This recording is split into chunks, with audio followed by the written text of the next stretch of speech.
Hello good evening everyone. स्वागत है आप सभी का आपके अपने प्यारे से विद्या आनंद यूट्यूब चैनल में। कैसे हो आप सभी? आई होप कि आप सभी बहुत ही ज़्यादा मस्त होंगे। चलिए आज के क्लास को करने के लिए तैयार हैं आप सभी।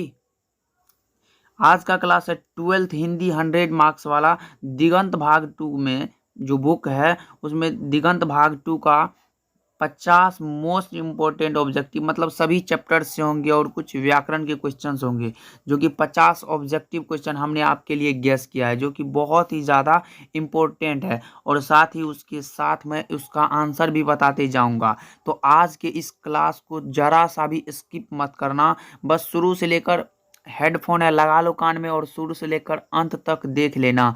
इस वीडियो से आप सभी का कम से कम 10 ऑब्जेक्टिव क्लियर होने वाला है, मतलब कन्फर्म कर लो। चलिए आज के इस इम्पोर्टेंट क्लास को स्टार्ट करते हैं।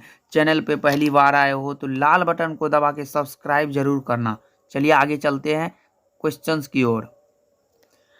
क्वेश्चन देखते हैं क्या है। ये देख सकते हो भाई, कितना इम्पोर्टेंट क्वेश्चन है कि बालकृष्ण भट्ट के पिताजी का क्या नाम था। अब बताना है आपको। ऑप्शन ए में दे दिया गया है देनी प्रसाद भट्ट, ऑप्शन बी में दिया गया है बेनी प्रसाद भट्ट, ऑप्शन सी में दिया गया है Teni Prasad Bhatt and option D में दिया गया है सेनी प्रसाद भट्ट। अब आपको लगाना है कि इसका सही आंसर क्या होगा। कमेंट सेक्शन में लगाते चलिए इसका सही आंसर क्या होना चाहिए। मेरे अनुसार इसका सही आंसर बेनी प्रसाद भट्ट, सॉरी मेरे अनुसार नहीं बुक के अनुसार बेनी प्रसाद भट्ट बालकृष्ण भट्ट के पिताजी थे बेनी प्रसाद भट्ट। और हम लोगों ने पढ़ा था कि इनकी माताजी का नाम था पार्वती देवी, ये भी ध्यान में रखिएगा। और इनका जन्म हुआ था 23 जून 1844 ईस्वी में, याद है ना, जब लेखक का परिचय कर रहे थे 23 जून 1844 में इनका जन्म हुआ था। और मृत्यु 20 जुलाई 1914 को इनका मृत्यु हुआ था, ये भी ध्यान में रखिएगा। इनका जन्म स्थान पूछ दिया तो इलाहाबाद उत्तर प्रदेश ये भी लगा देंगे। चलिए देखिए एक क्वेश्चन से कई सारे क्वेश्चन हम लोगों ने बना डाला। चलिए आगे दूसरे क्वेश्चन की तरफ बढ़ते हैं। तो दमयंती स्वयंवर किस लेखक की रचना है। अब पूछा गया है दमयंती स्वयंवर किस लेखक की रचना है। ये भाई साहब सारा क्वेश्चन बहुत ही ज़्यादा इंपॉर्टेंट है, क्लास को स्किप मत करना जरा सा भी। दमयंती स्वयंवर, लो जी लो, किधर गए बालकृष्ण भट्ट जी। ऑप्शन सी में है छुपे हुए, ऑप्शन सी लगाओ और निकल लो, क्योंकि बालकृष्ण भट्ट की रचना है दमयंती स्वयंवर। और एक था संयोगिता स्वयंवर, वो किन की रचना है, तो वो थे श्रीनिवास दास की। किन की? श्रीनिवास दास की रचना संयोगिता स्वयंवर थी। लेकिन दमयंती स्वयंवर पूछा तो ये हो जाएगा बालकृष्ण भट्ट। ऑप्शन सी में दिया गया है, ऑप्शन सी इसका करेक्ट आंसर हो जाएगा। चलिए आगे तीसरे क्वेश्चन की ओर। उसने कहा था कहानी क्या है। उसने कहा था कहानी जो है ये क्या है, युद्ध की कहानी, दिव्य प्रेम की कहानी, प्रेम पर बलिदान होने की कहानी, या फिर इनमें से सभी। क्या होगा इसका सही जवाब, कमेंट सेक्शन में जरूर बताइएगा। देखो युद्ध की कहानी ये भी है, दिव्य प्रेम की कहानी ये तो पता ही है, उसमें ज्यादातर प्रेम है लहना सिंह और सूबेदारनी की। प्रेम पर बलिदान होने की कहानी। चलो और तीसरा है, मतलब चौथा ऑप्शन दिया गया है इनमें से सभी। यार प्रेम पर बलिदान यानी लहना सिंह की मृत्यु हुई थी इसी प्रेम के चक्कर में। और ऑप्शन डी में दिया गया है इनमें से सभी, तो लगाओ ऑप्शन डी इसका करेक्ट हो जाएगा। आंख बंद करके लगाओ।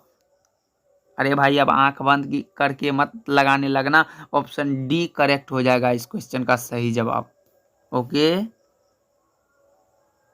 चलो निम्न में से कौन सी रचना गुलेरी जी यानी चंद्रधर शर्मा गुलेरी की रचना इनमें से कौन नहीं है। पढ़ा है हम लोगों ने, सुखमय जीवन, बुद्धू का कांटा, उसने कहा था, ये तीनों तो भाई है उनकी रचना। किनकी? चंद्रधर शर्मा गुलेरी की। लेकिन ये पगल घंटा, हारे को हरिनाम, ये कहाँ से बीच में घुस गया यार। लगाओ डी, हारे को हरिनाम, ये नहीं हो सकता है, ऑप्शन डी करेक्ट हो जाएगा। जयप्रकाश नारायण के बचपन का क्या नाम था। लो जी बचपन का नाम हम लोगों ने तो पढ़ा है बाउल। क्या? बाउल। ऑप्शन सी में दिया गया है, लगाओ ना बाउल और निकल लो। जयप्रकाश नारायण का बचपन का नाम था बाउल। ओके और इनकी पत्नी का नाम पूछ दे तो क्या लगाओगे आप सभी, बताओ एक बार कमेंट सेक्शन में। लगा देना प्रभावती देवी। क्या? प्रभावती देवी लगा देना। चलिए आगे चलते हैं।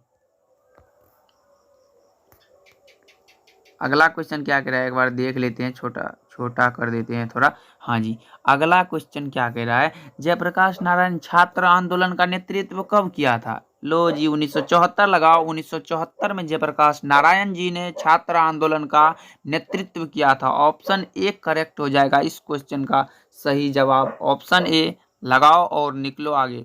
चलिए आगे बढ़ते हैं अगले क्वेश्चंस की ओर। दिनकर जी को निम्न में से कौन सा पुरस्कार दिया गया था? दिनकर जी यानी रामधारी सिंह दिनकर। कौन? रामधारी सिंह दिनकर जी को कौन सा पुरस्कार दिया गया था? पद्मश्री, पद्म भूषण, पद्म विभूषण, पद्म। अरे भाई साहब, पद्म भूषण दिया गया था। ऑप्शन बी में लगाओ ना, निकलो यहाँ से। Option B Padma Bhushan, B four Bombay. ना जी ना, ऑप्शन बी में पद्म भूषण लगाओ। Reconstruction of Indian polity, reconstruction of Indian polity नामक पुस्तक किसने लिखी है? भगत सिंह, महात्मा गांधी, जयप्रकाश नारायण या फिर लोकमान्य तिलक? इसका करेक्ट आंसर ऑप्शन सी हो जाएगा, जयप्रकाश नारायण। ओके, जयप्रकाश नारायण को हम किस नाम से जानते हैं, एक बार कमेंट में बताइए। लोकनायक। क्या? लोकनायक के नाम से हम जयप्रकाश नारायण जी को याद करते हैं। अर्धनारीश्वर कल्पित रूप है। अर्धनारीश्वर किसका किसका कल्पित रूप है? ऑप्शन तो नीचे में दिया गया, चलिए नीचे एक बार चलते हैं। जब राधा कृष्ण का, शंकर और पार्वती का, राम और सीता का या फिर गणेश और लक्ष्मी का? हम लोगों ने पढ़ा था कि अर्धनारीश्वर जो पाठ है उसमें भगवान शंकर और माता पार्वती का कल्पित रूप है। भगवान शंकर यानी ऑप्शन बी में देखें तो बी करेक्ट होने वाला है। शंकर और पार्वती का कल्पित रूप है क्या? अर्धनारीश्वर। ठीक, चलिए आगे। अज्ञेय के पिता यानी अज्ञेय बोले तो सच्चिदानंद हीरानंद वात्स्यायन, उसका एक शॉर्टकट नाम अज्ञेय है। उसके पिता का क्या नाम था? डॉक्टर हीरानंद शास्त्री। क्या? Doctor Hiranand Shastri. Option C में दिया गया है, ऑप्शन सी ही सही होगा इस क्वेश्चन का। एक लेख और एक पत्र के लेखक कौन है? कौन है एक लेख और एक पत्र के लेखक? जयप्रकाश नारायण, उदय जय कृष्णमूर्ति, उदय प्रकाश, क्या होगा? लगाओ भगत सिंह जी। एक लेख और एक पत्र उनकी रचना है। जब हम लोगों ने क्लास किया था एक जो जिसमें पूरा लेखक का परिचय और सारे लेखक और उनका कृति दिया गया था। एक लेख और एक पत्र किनकी रचना है? भगत सिंह। लगाओ, ऑप्शन सी में है। चलिए आगे चलते हैं। अगला क्वेश्चन क्या है? बहुजन संप्रेषण के माध्यम से, बहुजन संप्रेषण के माध्यम पुस्तक किसने लिखी है? ये पुस्तक किसने लिखी है? अब आपको बताना है क्या होगा इसका सही जवाब। जगदीश चंद्र माथुर। अभी आप लोगों ने पढ़ा नहीं है, ये भी पढ़ाएंगे, लेकिन इसका अभी याद रखिए कि जगदीश चंद्र माथुर बहुजन संप्रेषण के माध्यम ये इन्होंने लिखी है पुस्तक। ओके। मोहन राकेश द्वारा रचित नाटक, मोहन राकेश द्वारा रचित नाटक संग्रह कौन सा है रे बाबा? आषाढ़ का एक दिन का। आषाढ़ का एक दिन इसका सही होने वाला आंसर। आषाढ़ का एक दिन मोहन राकेश द्वारा ये नाटक संग्रह है, दिया गया है। चलिए, तुलसीदास की पत्नी का क्या नाम था? रत्नावली। रत्नावली हो जाएगा। किधर है? बी में दिया गया। लो जी बी, रत्नावली। ठीक है, चलिए आगे चलते हैं। उतना टाइम काहे लेंगे आप सभी का, क्योंकि एग्जाम भी बहुत नजदीक है भाई साहब। हार जीत किस प्रकार की रचना है? हार जीत गद्य कविता। क्या? गद्य कविता है। ऑप्शन बी में दिया गया है गद्य कविता, इसका करेक्ट हो जाएगा। अशोक वाजपेयी का जन्म कब हुआ था? अशोक वाजपेयी का जन्म 1941 ईस्वी में। क्या? और भाई साहब ये क्वेश्चन बैंक का ही क्वेश्चन है और इसको तो पूरा का पूरा रखना है, क्योंकि ये सारा इम्पोर्टेंट क्वेश्चन है। इसमें एक भी ऐसा क्वेश्चन नहीं बोलूँगा कि ये इम्पोर्टेंट नहीं है मत पढ़ो, क्योंकि सारे क्वेश्चन को पढ़ना इम्पोर्टेंट हो या अथवा ना हो, क्योंकि पढ़ना तो सभी को है। क्योंकि अब की बार तो कम से कम 85% 80% से तो ज़्यादा नंबर लाना है आपको। चलिए, ऑप्शन सी दिया गया है। कवि ने कहा क्या है? कवि ने कहा, बताना है ये क्या है? क्या है? कविता संग्रह। ऑप्शन सी में दिया गया है कविता संग्रह। लगाओ, ऑप्शन सी में दिया गया है कविता संग्रह। कविता संग्रह इसका सही हो जाएगा। कवि ने कहा है, क्या है? कविता संग्रह। विनोद कुमार शुक्ल का जन्म हुआ था रायपुर छत्तीसगढ़। ऑप्शन डी तक जाने की जरूरत नहीं है, ऑप्शन बी में इसका आंसर मिल गया है, रायपुर छत्तीसगढ़। रायपुर छत्तीसगढ़। ओके, चलिए आगे। लोग भूल गए हैं किन की रचना है? ज्ञानेंद्र, ओ सॉरी, लोग भूल गए हैं किन की रचना है, अब आपको बताना है। लोग भूल गए हैं किन की रचना है? रघुवीर सहाय। ऑप्शन डी करेक्ट हो जाएगा इस क्वेश्चन का सही जवाब। अधिनायक शीर्षक कविता पुस्तक ली गई है कहाँ से? लोग भूल गए हैं। ऑप्शन ए में दिया गया है सही जवाब। आगे ऑप्शन को पढ़ने की जरूरत नहीं है, ऑप्शन ए में लोग भूल गए हैं। ठीक। शिवाजी के पुत्र का क्या नाम था? शिवाजी के पुत्र का क्या नाम था? साहू जी। साहू जी किधर गए? ऑप्शन सी, साहू जी इनके पुत्र का नाम था, साहू जी। और ये क्वेश्चन शायद भूषण जी की कविता से ली गई है। हाँ जी, भूषण जी की कविता से ये ली गई है।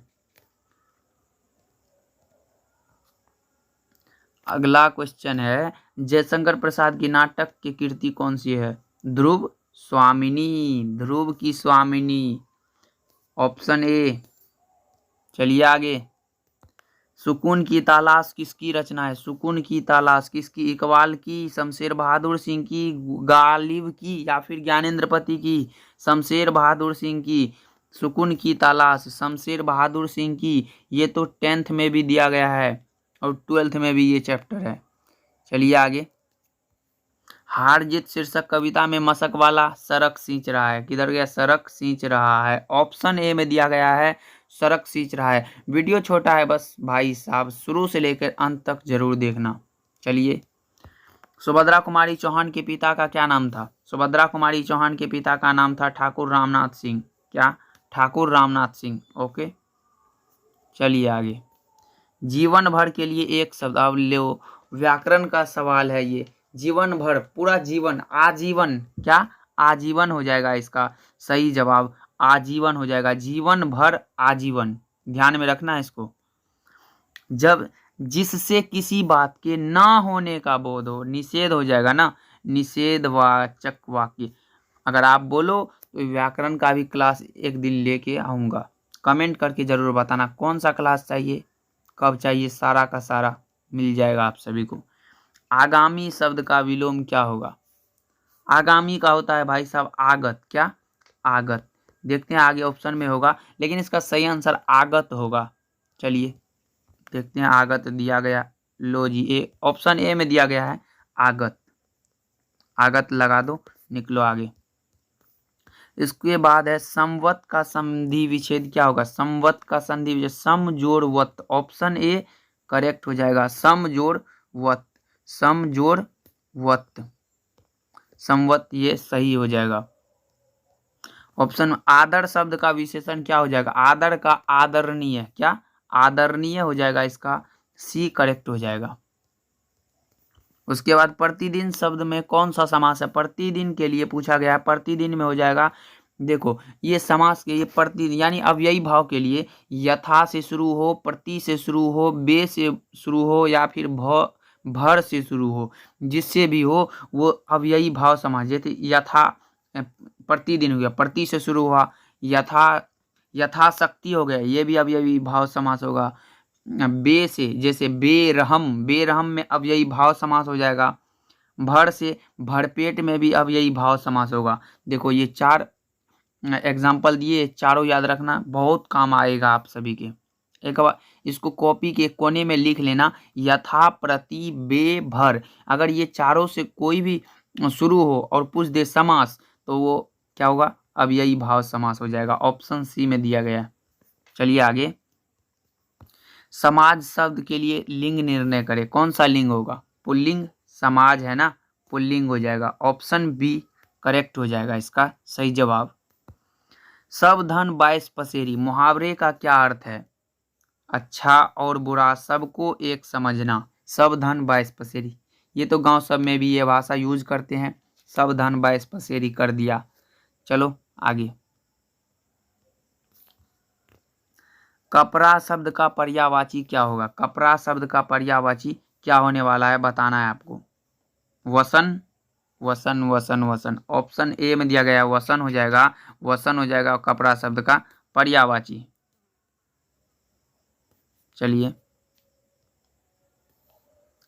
शिव शब्द का विशेषण क्या होगा? शिव का विशेषण शैव, शैव हो जाएगा। शैव की यहाँ शैव बी में दिया गया है यार, बी में लगाओ और निकलो, शैव हो जाएगा।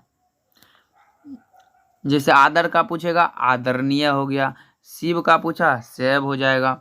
इसी प्रकार जितना भी पूछे लगा देना, क्योंकि पढ़ने वाले हैं व्याकरण हम। पार्ट 2 में 35 इस क्लास में हम लोगों ने क्वेश्चन कंप्लीट कर दिया है। अब इसके बाद पार्ट 2 हिंदी का वीडियो आएगा, जिसमें कि 36 से लेकर 100 तक जाएगा। चलिए, आज के इस क्लास में इतना ही, मिलते हैं नेक्स्ट क्लास में। तब तक के लिए बाय बाय बच्चों, खूब मन लगा के पढ़ो, आगे बढ़ो। आपके लिए एक मोटिवेशन लाऊंगा। अगर मतलब एक बार कमेंट कर दो कि आप सभी को पढ़ने के टाइम में नींद आती है या फिर ज़्यादा फ़ोन चलाने का मन करता है, तो एक बार कमेंट करो कि हाँ सर, मोटिवेशन वीडियो लाया जाए। फिर देखते हैं कैसे पढ़ने में मन नहीं लगता है। चलिए, मिलते हैं नेक्स्ट वीडियो में।